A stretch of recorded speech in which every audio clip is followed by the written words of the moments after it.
ka-chill! Welcome back to my channel. It's your girl Joy. For today's episode mga ka-chill, eto na nga, after namin mag-camping the night, the next day syempre gala-gala muna tayo dito sa Puchayra, Corpacan mga ka-chill. So after breakfast, we decided to visit this place, Rabi Tower daw mga ka-chill. So this is overlooking the city of Corpacan. At ang ganda naman talaga ng view dito mga ka-chill.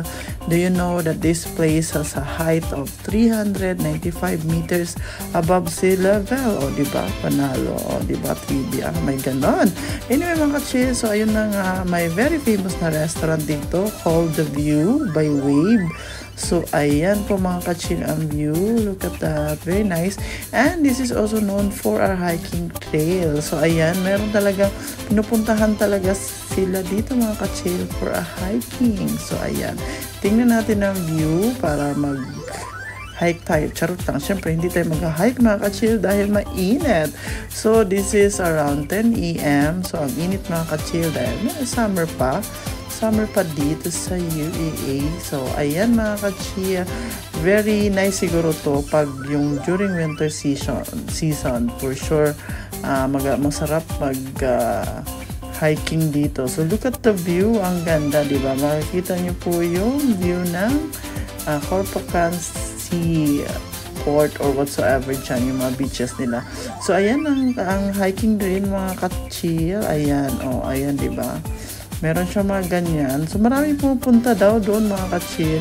At syempre kami ay hindi dahil mainit. So, hopefully, kung babalik po tayo sa lugar na to, mapuntahan natin yan. So, doon po yan talaga sa top. Ayan. Diba? Meron din pong view doon. Ang kagandahan ay makikita nyo talaga ang ng Corpacan. So, ayan yung mga kabayan din po ay hike sila dyan.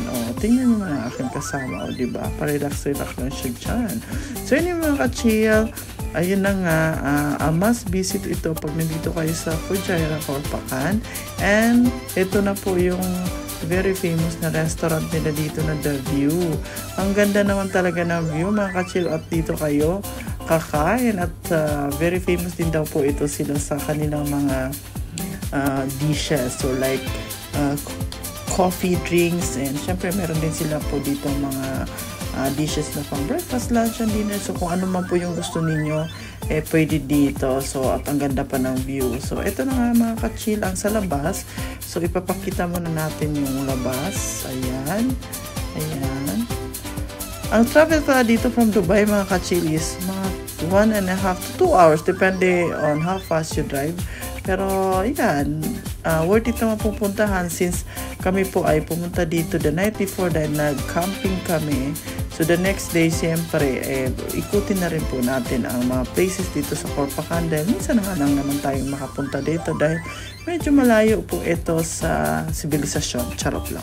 Hindi, siyempre mga ka-chill, maganda talaga dito. Pag gusto niyo po ng tahimik sa away from the city life. So ayan. Ayan si Kuya View. Ayan, pumasok po kami sa resto mga ka-chill. Look at the view of this restaurant, diba? Hindi to makakain at napakaganda ng weather, yung winter season for sure, panalo, very romantic, ang very chill yung vibes. And syempre, pumasok kami sa loob dahil mainit sa labas at wala naman po kaming plan pang kumain mga ka-chill dahil galing pa kami sa breakfast. So nag-order na kami ng drinks nila at ang sarap ng juice na na-order namin. Recommended po ito.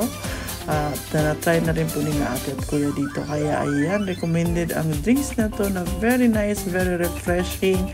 Somehow mga ka-chill, this place medyo mahal pero worth it naman dahil sa view and of course yung resto ay famous. So ayun lang mga ka-chill, till next time, bye!